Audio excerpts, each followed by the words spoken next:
날 때부터 걷지 못한 자가, 성적 미문에 앉아서 구걸하던 자가 고침을 받고 걷게 되자 일어난 일들 때문에 베드로가 한 설교입니다.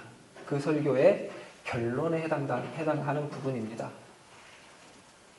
이 일은 나나 요한의 개인의 권능과 경건이 만든 일이 아니라 예수 그리스도의 이름이 만든 일이다 라고 시작된 말이 어떻게 진행이 돼서 어떤 결론을 맺는지 눈여겨볼 필요가 있습니다. 왜냐하면 이 결론은, 이 베드로 설교의 결론은 사도행전 전체 주제이기도 하며 누가가 이 사도행전을 기록한 근본적인 이유이기도 하기 때문입니다.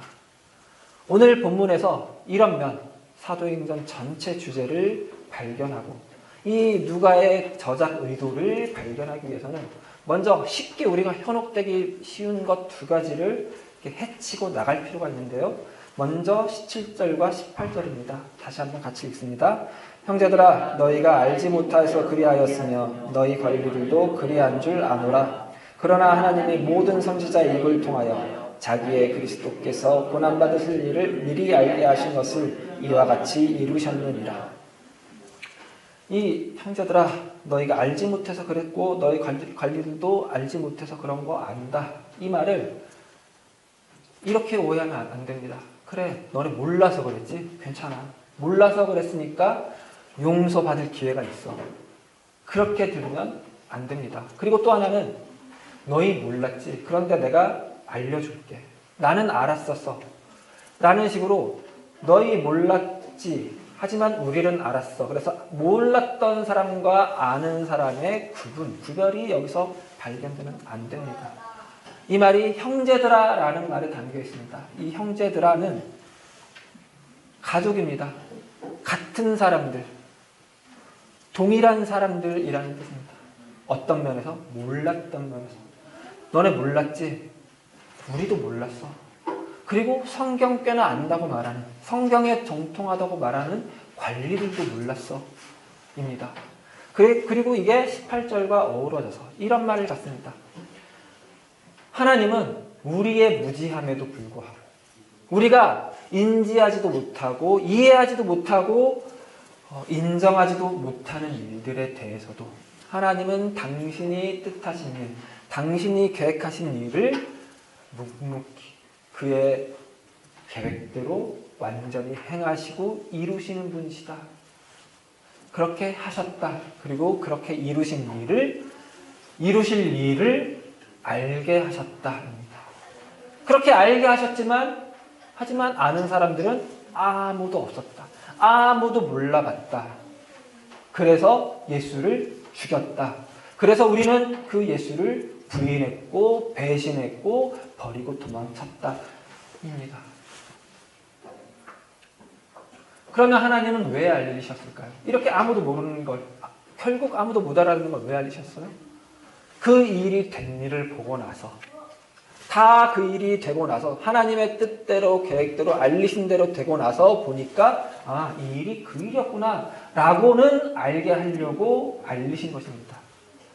지금 이 시점에, 그러니까 그전에는 몰랐었는데 지금 이 시점에 보니까 이 예수에게 일어난 일, 예수가 한 일 모두가 다 성경에 기록된 일이더라 이것입니다.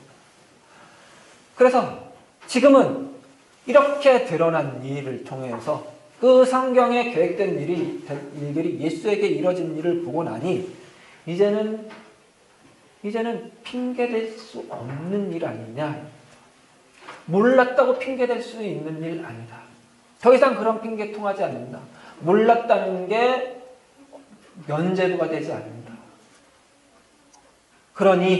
그러므로 이렇게 19절로 넘어가는 거죠. 그러므로 회개하라.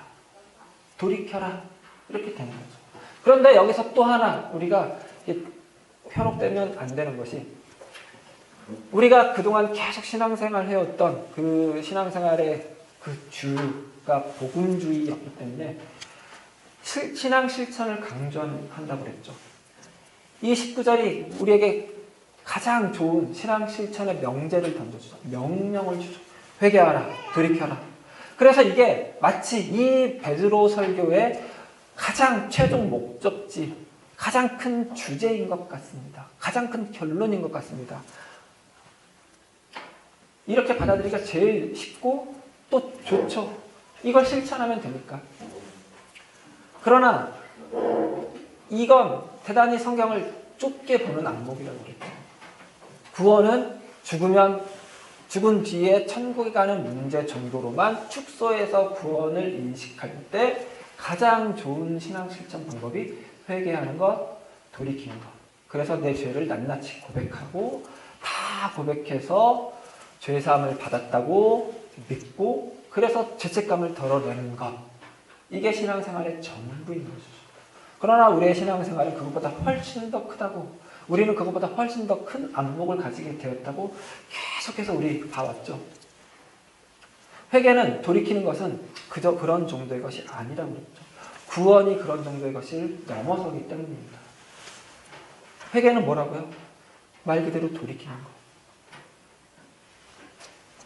이게 회개하라, 돌이켜라, 이게 하나의 명령으로만 받아들여지는 이유는 그 뒤에 나오는 말, 너희 죄 없이 함을 받으라.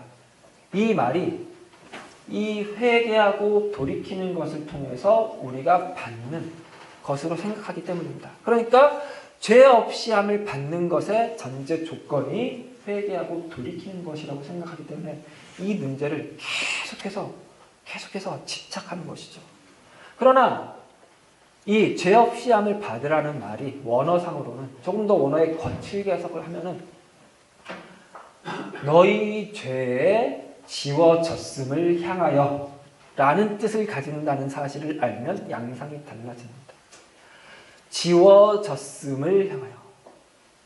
그러니까 시제상 과거입니다.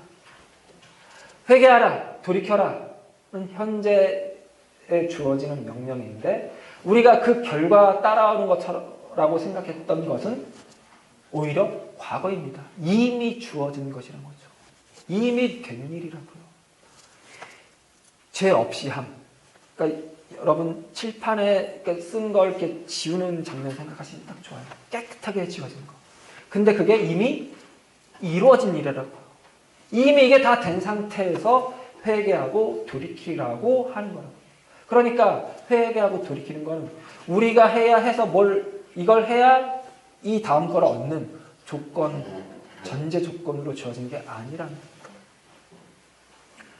그럼 이 말 뜻은 뭘까요? 죄 없이 함. 그러면 이제는 우리는 뭘 떠올려야 하냐면은 죄의 지배하에서 해방됨, 죄의 노예에서 해방됨을 이제는 떠올려야 합니다. 죄가 더 이상 우리의 왕노릇하지 못함입니다. 그런데 이 일은 이미 이루어졌죠. 어떻게 해요? 예수 그리스도의 사역을 통해서. 예수 그리스도의 십자가 죽음과 부활을 통해서 죄의 사슬이 끊어졌습니다. 이미 끊어졌습니다. 그러니까 그것을 향하여 돌이켜랍니다. 다시 조금 더 구체적으로 말하자면 죄와 사망이 왕노릇하던 시대에 죄와 사망이 왕노릇하는 바람에 어쩔 수 없이 살았던 삶의 방식에서 떠나라. 그 삶의 방식에서 돌이켜라입니다. 죄와 사망이 왕노릇해서 어쩔 수 없이 비겁했었다면 그 삶의 방식에서 돌이켜 용기를 내라. 죄와 사망이 왕노릇하는 세상에서 어쩔 수 없이 거짓으로 살았다면 이제는 정직해라. 미워하면서 살았다면 이제 용납하고 사랑하라. 굴림하면서 살았었다면 이제는 섬기는 자가 되라. 왜냐하면 죄와 사망이 더 이상 왕노릇하지 않고 우리는 죄 없어졌음을 선언받은 사람들이니까. 죄가 우리의 왕이 아니니까. 우리는 사망으로 끝나지 않으니까 이렇게 살아라 하는 것이죠. 그리고 예수님이 다시 오시면 이 우리의 죄를 벗어난, 죄를 능가하는, 죄의 지배를 완전히 이겨내는 그 삶, 새롭게 되는 삶이 완전해질 것이다 라는 약속이며 선언이 19절 말미에 이어진 것입니다. 그런데 이 지점에 이르렀을 때 이 베드로의 설교를 듣는 청중들이 유대인들이죠. 유대인 청중들이라면 모두가 다 하나같이 바로 이 시점에 마음속에 질문 하나를 떠올렸을 것입니다. 그리고 이 질문은 사도행전을 열면서 처음 나왔던 질문이기도 합니다. 그러니까 예수님의 제자들이 같이 품었던 질문입니다. 혹시 사도행전 처음 시작할 때 제자들이 마땅히 가졌던 질문이 뭐였는지 기억하시겠습니까? 지금 여러분의 대답을 기다리는 건 아닙니다. 예수님이 부활하셨는데 역사 가운데 부활한 사람이 생겨났는데 그렇다면 하나님의 나라가 임한 것인데 그렇다면 인류의 역사는 종말인데 그렇다면 이스라엘은 완전한 회복인데 왜 하나도 달라지지 않는가라고 그랬죠. 이 질문은 이 시대를 살았던 유대인들이라면 이 문제, 이 이야기를 들으면 마땅히 자동적으로 튀어나올 수밖에 없는 질문입니다.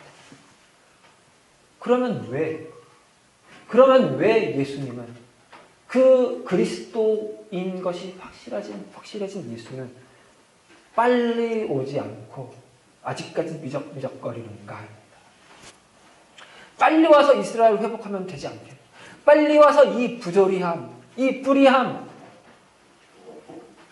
하나님의 선택받은 백성이 이방에게 압제당하는 말도 안 되는 상황 빨리 끝내버리면 되지 않느냐. 왜 아직도 안 오시냐? 라는 질문이 제자들이 가졌던 질문이고 지금 이 베드로의 설교를 듣는 이들이 마땅히 가질 수 있는 질문이라는 것입니다. 그런데 이 질문에 대한 답을 베드로는 갖게 되었죠.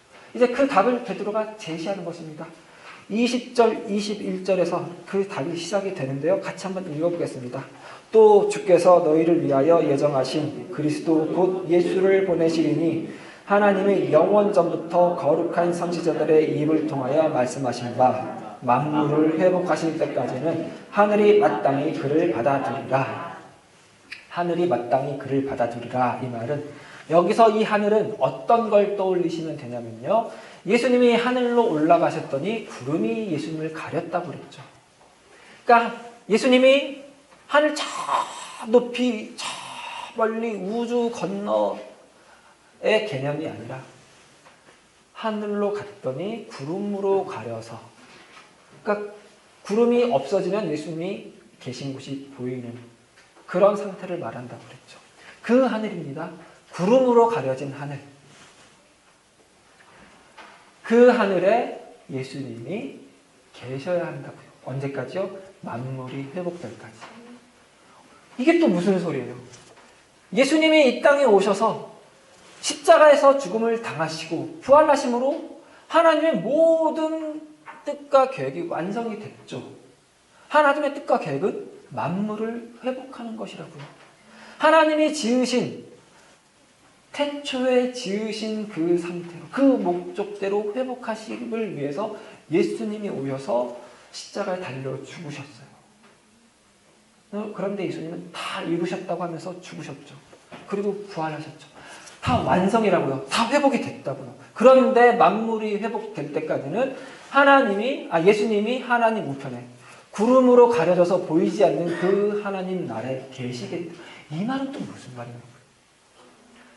여기서 우리는 한 가지 생각을 해야 돼요. 예수님이 오셔서 완성하신 그 만물의 회복과 지금 이 구절에서 말하는 만물의 회복은 같지만 다르구나. 약간 다른 양상을 가지겠구나. 약간 다른 의미를 가지겠구나 하고 생각을 해야 되죠. 그 약간 다른 양상을 베드로가 이제 22절부터 이야기를 하는데 모세가 한 말과 하나님이 아브라함에게 하신 말을 통해서 그 다른 양상을 해석하고 있습니다. 아브라함에게 하신 말씀, 네 씨가 복이 되리라. 네 씨를 통하여 만민이 복을 받을 것이다. 이 말은 그래서 너의 씨는 예수님을 가리키는 것이라는 것은 모두가 다 알고 있을 것입니다. 그 일이 이루어졌죠. 예수 그리스도께서 정말 말 그대로 온 우주에, 온 세상에, 온 인류에 복이 되셨고 복을 주셨습니다. 그런데 이게 모세가 한 말, 모세가 예언한 말, 그러니까 하나님이 모세의 입에 의탁한 말과 만나서 재해석된 것, 그것을 지금 베드로가 이야기하고 있는 것을 알아야 되는데요. 모세가 무슨 말을 했냐면요. 22절입니다. 같이 읽습니다. 모세가 말하되 주 하나님이 너희를 위하여 너희 형제 가운데서 나 같은 선지자 하나를 세울 것이니 너희가 무엇이든지 그의 모든 말을 들을 것이니. 여기서 강조되는 것은 너희가 무엇이든지 그의 모든 말을 들을 것이라도 아니고 나 같은 선지자 하나를 세울 것이니 해서 모세가 이렇게 탁월한 지도자였죠. 그래서 이런 탁월한 선지자, 우뚝 서는 선지자 하나를 세울 것이니 도 아니고 너희 형제 가운데서입니다. 이미 우리 이 형제가 뭔지 이야기했죠. 형제가 뭐라고요? 같은 사람들, 같은 처지에 있는 사람들, 구분이 없는 사람들. 그러니까 예수님이 어떻게 오셨죠? 인간으로 오셨죠. 어떻게 사셨죠? 인간으로 사셨죠. 예수님은 성령으로 잉태하고 동정녀 마리아에게서 태어난 것만 특별했습니다. 그것만 특별했습니다. 그 후는 여느 사람들과 다를 바 하나도 없었습니다.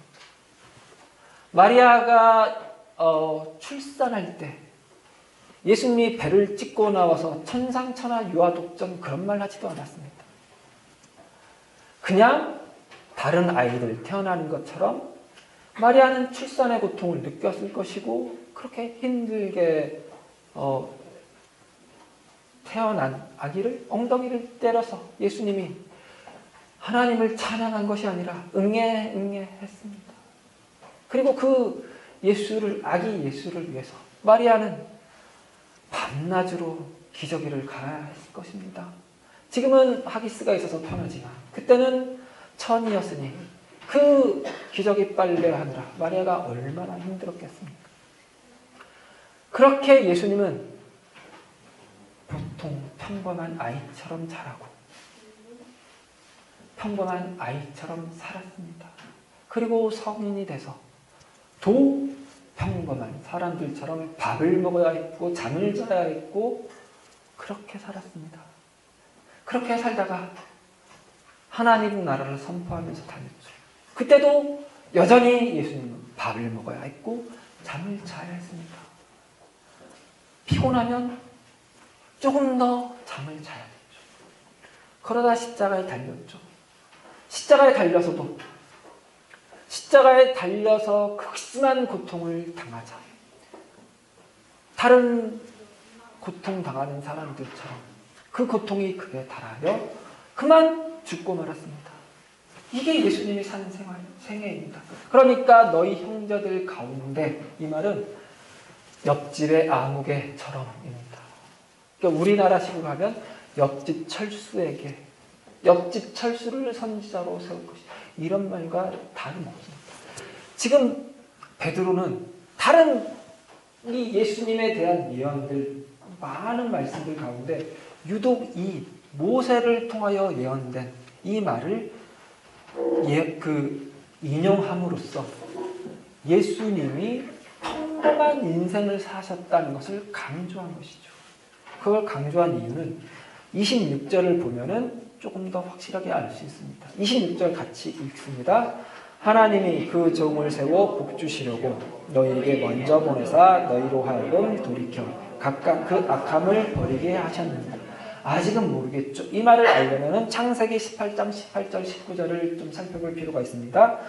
구약성경 22페이지입니다. 창세기 18장 18절과 19절입니다.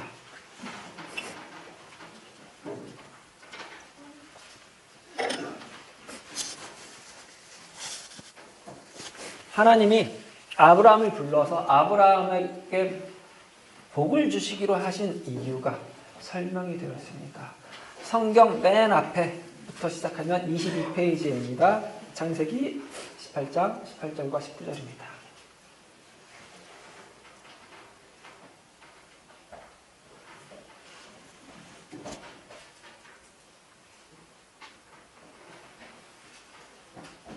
네, 같이 읽습니다.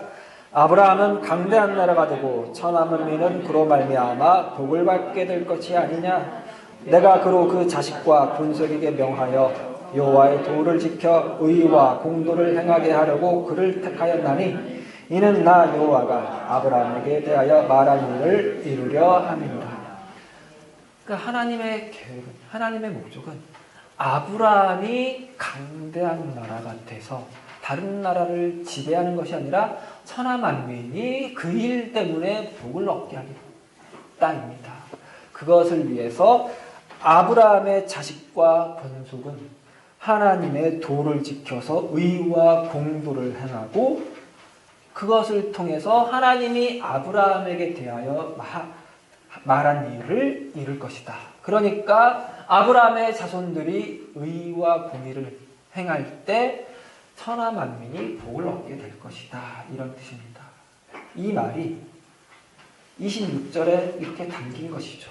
그래서 너희로 하여금 돌이켜 각각 그 악함을 버리게 하셨느니라. 이 말은 아까 전에 살펴봤던 것과 같은 맥락입니다. 같은 의미입니다. 너희가 그 죄의 영향에서 해방되게 하셨다. 죄가 더 이상 너희 왕노릇하지 못하게 하셨다. 비로소 너희는 진정한 의와 공도를 행할 수 있게 되었다. 하나님의 도를 아는 자가 되게 되었다. 그렇게 해서 아브라함에게 약속하셨던, 아브라함에게 목적하셨던 그 하나님의 뜻이 이루어지게 되었다. 이런 뜻입니다. 그러니까 지금 이 베드로가 모세의 이야기와 아브라함의 이야기를 통해서 하려는 말은 이것입니다. 예수님이 만물을 회복하셨다. 하지만 아브라함의 자손인 너희를 통하여서도 만물을 회복하려고 하신다입니다. 하나님이 당신의 뜻과 계획대로 우리가 모르는 상태에서도 그 일을 다 해버렸습니다. 그런데 그걸로 끝 하지 않고 그 일을 우리에게도 맡기셨답니다. 당신의 백성들에게, 당신의 자녀들에게도 그 일을 함께 하자고 부르셨다는 뜻입니다. 이런 거랑 같습니다. 제가 우리 애들이 처음 레고를 했을 때가 있습니다. 한 4살, 3살, 4살. 레고 그 작은 거 이렇게 맞추기 힘들죠. 그래서 이렇게 같이 하자고 하지만 제가 다 해야 될 경우가 많죠. 그러나 저는 훌륭한 아빠니까 혼자 하지 않죠. 왜요? 제가 다 해서 딱 주고 잘했다 그러면 애들한테 그게 무슨 유익이 있고 애들한테 그게 무슨 영광이 있겠어요. 그쵸? 제가 다 해주고 애들이 그거 갖고 가서 엄마 이거 봐! 그러면 그 다음 나오는 말이 뭐예요? 아빠가 해줬어! 이 나이에 그거 맞췄다고 제가 영광이 되겠습니까? 그래서 진짜 어려운 거, 진짜 세밀한 것만 조금 하주고 나머지는 애들이 다 하게 해주죠. 그쵸? 그게 일반적인 일이죠. 그런 거예요. 지금 하나님이 구원의 완성, 죄에서 해방되는 것, 죽음을 이기는 것, 죽음 뒤에 생명을 붙여놓는 것, 죽음이 더 이상 왕노릇하지 못하게 하는 것, 이 일은 우리가 어찌할 수 없는 일이죠. 그 일은 하나님이 다 하셨다고요. 회복이 됐어요. 죽음이 끝인 상황에서는 하나님이 처음 목적하셨던 것들이 왜곡이 됐었거든요. 왜냐하면 하나님은 생명이신데 죽음이 끝인 것 같으니까 왜곡이죠. 그걸 죽음이 끝이 아니게 만들어놨죠. 죽음은 다만 생명으로 가는 통로가 되게 되어버렸죠. 그러니까 회복이 된 거예요. 완전히 다 회복이 된 거예요. 그러나 그 회복된 일에 조금 더 살을 붙이자는 거죠. 조금 더 뭔가를 채워넣자. 영광을 담아내자. 그런데 그 영광을 담아내는 방식이 뭐라고요? 우리가 하나님의 자녀들이, 하나님의 백성들이 그 삶 속에서 의와 공도를 행하는 것. 죄가 왕노릇하지 않는 세상, 생명이 왕인 세상에서 생명이 왕인 세상을 사는 사람들만 할 수 있는 일들을 통해서 너그러움, 용서함, 배려함, 양보함, 품어줌, 용서함, 이런 것들을 통해서만 이룰 수 있는 것들, 그런 일들로 이 구원에, 하나님이 만들어 놓은 구원의 내용을 채우는 자. 그러니까 그 일을 우리에게 맡기신 거란 거예요. 마치 크리스마스 트리에서 전나무가 있으면 그걸로 끝이 아니라 구슬도 붙이고 전구도 달고 또 이렇게 막 이렇게 있죠, 여러 가지. 그런 거 다는 것처럼, 별도 달고 하는 것처럼, 이렇게 풍성하게 하는 것처럼 하나님이 만드신 그 구원을 우리의 인생들을 통하여 하나님이 사랑하시는, 그래서 구원하신 자녀들의, 그 백성들의 삶을 통하여, 인생을 통하여 풍성하게 만들어가자 하시는 거죠.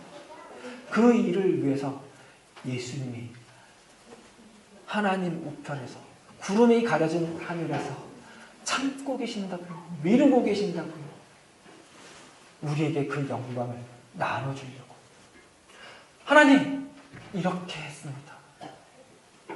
내가 이만큼 했습니다. 그런 말 하게 하려고. 이 하나님, 이런 하나님 어디 있어요? 얼마나 그 생각이 탁월해요. 대범해요. 얼마나 커요. 이 하나님은 우리 하나님이라고요. 또한 이런 하나님 좋죠. 좋으시죠? 제가 꼭 이렇게 아멘을 강요하는 것 같을 때 하지 마시고 딱 눈치 봐서 이렇게 하시면 좋았을 뻔했는데, 그렇죠? 그래도 괜찮아요. 이 하나님은 제가 우겨도 될 만큼 좋은 하나님이니까. 이 하나님이 우리 하나님이라는 이 자부심 가지고 우리가 사는 한 시간 한 시간, 매 순간 매 순간이 그 구원의 영광을 담아내는 시간이라고 알고, 그렇게 믿고 자부심을 가지고 명예를 가지고 살아내시는 데 능한 우리 인생교회 성도님들 되시기 바랍니다. 기도하시겠습니다. 하나님 감사합니다. 그렇습니다. 우리의 삶이 그냥 사는 삶이 아니었습니다. 덧없는 시간도 아니었고 그냥 그저 버텨내야 하는 시간도 아니었습니다. 그렇게 우리가 버텨내면서 살았더니 하나님께서 완성하신 그 구원의 내용을 더하는, 살을 붙이는 영광을 닮은 시간들이었습니다. 우리의 인생이 그렇게 소중한 시간들이었군요. 우리의 인생이 그렇게 귀한 시간들이었군요. 하나님이 그것을 위해서 뜻을 정하시고 계획을 세우시고 그것을 예수 그리스도를 통하여 완성하셨군요. 하나님이 우리를 이렇게 소중하게 대접하셨군요. 이런 마음으로, 이런 믿음으로 우리의 삶을 열심히 책임감 있게 살아낼 수 있는 우리가 되게 하여 주시옵소서. 따뜻한 사람으로, 웃어주는 사람으로, 사랑을 주는 사람으로, 보듬어주는 사람으로, 그래서 한 번 더 만나고 싶은 사람으로 살아낼 수 있는 우리가 되게 도와주시옵소서. 감사드리며 예수 그리스도 이름으로 기도드렸습니다. 아멘.